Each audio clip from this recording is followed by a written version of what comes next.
Good afternoon to all. Ngayong hapon po, ang tinig ng katotohanan natin ay hango po sa Hebrews chapter 12, beginning verse 2. Ang sabi, focus your eyes on Jesus, the author and the perfecter of our faith.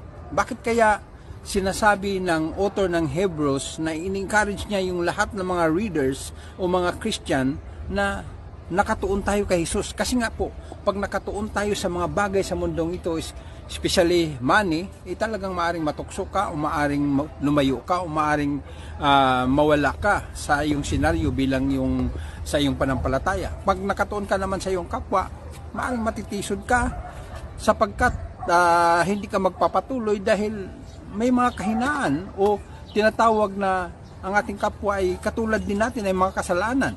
Kung nakatuon ka naman sa ating mga leader, makikita mo rin na sila din ay mayroong mga pagkukulang sa kailang pag-o-oversee o kailang shepherding sa ating buhay.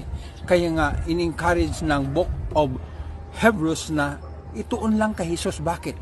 Kasi siya lang ang nakaunawa, siya lang ang tumubo siya naging tao at minahal ka at inalay niya ang iyong kanyang buhay para sa iyo. Binuhos niya ang kanyang dugo upang linisin ka sa lahat ng iyong pagkakulangan, sa iyong karumihan, sa iyong lahat ng kasalanan. Binihisan ka niya